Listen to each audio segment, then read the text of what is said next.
You can't win them all, I guess. What's going on, boys? My name is Schlatt. If I asked you how my last main channel video was, I hope you'd say it was good, and I am sad. Not sad, but disappointed, I guess.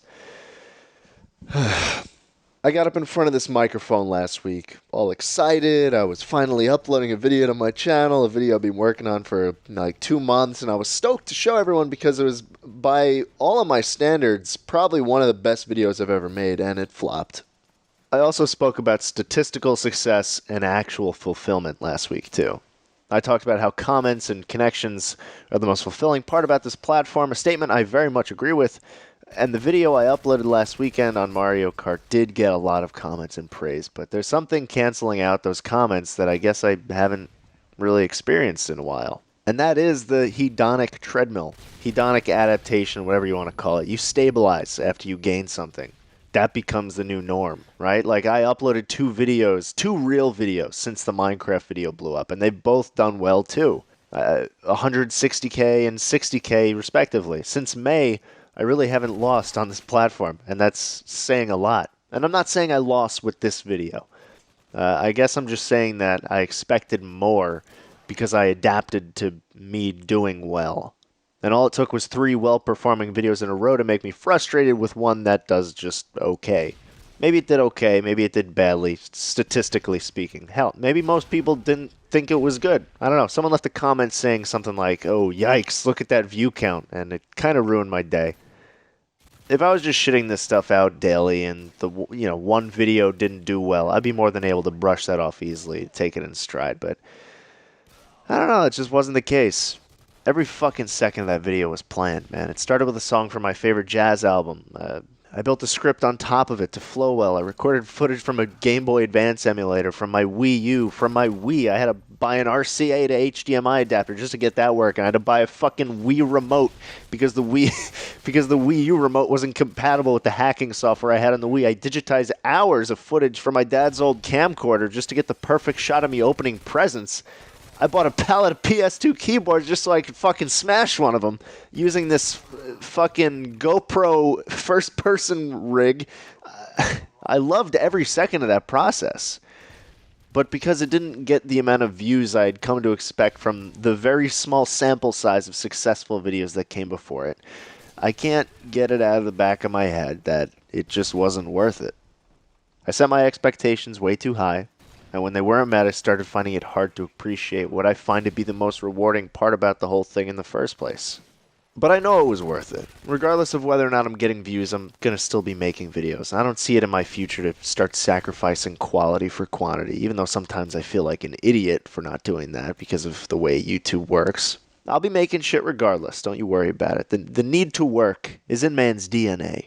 The only way you're going to stop that is with a bullet. There's not a day where I'm too upset or exhausted to not open Premiere or at least think about what I'm going to make next. And honestly, only a few days after I've uploaded the thing, I'm feeling fine already. And everything I said a minute ago could be completely nullified tomorrow. Like, it could be a week before the video sees any views. Who knows? Susan is hardly clear about how her algorithm works and how the site recommends stuff and why and when. So tomorrow I could wake up and it could have doubled in views. The Minecraft video took weeks before the algorithm started recommending it to people, but the distinction is, like, back then, I didn't expect it to. That's the big difference. And that's where I went wrong this time around. I'm not owed anything. People don't have to watch my videos, and YouTube certainly doesn't have to show them to anyone. Personally, I think it's one of my best, but others may not, and I'm willing to accept that and learn from it and adapt and grow, but when that happens, it kind of hurts. I started this series off, the first video called Welcome Home. I started it off acknowledging that I don't have all the answers. I really only do go outside when I want Chinese food. I make assumptions, judgments, I set my expectations way too high, and I let views and likes and one snide comment get in the way of being able to appreciate the process and experiences and the privilege of being able to make videos that are meaningful to me. And let me just say it again, that is the most important part to me. I'm not pulling a 180 here and being like, oh, psych, I don't give a fuck, I only care about views, and that's making me down that I don't have any. I know I'm good at what I do.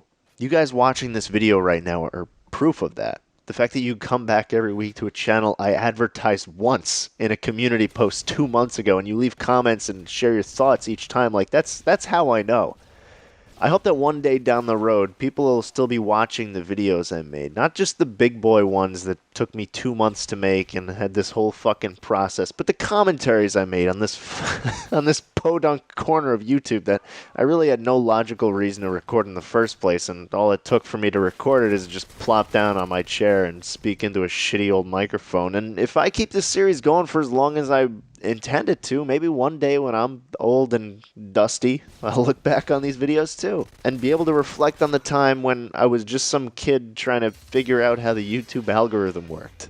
I don't know how these commentaries keep ending on such weird notes, but I'm going to roll with it. Boys, as always, I want to thank you all for watching. If you do decide to leave a comment today, please wish Ethan a very happy birthday. Ethan, that's your birthday present, buddy.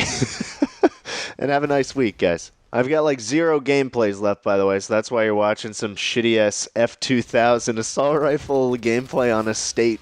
So I'm going to come back next week with some better gameplays that are actually interesting, where I'm actually doing well. Okay? Don't kill me. Don't burn me at the stake, all right? I'll talk to you.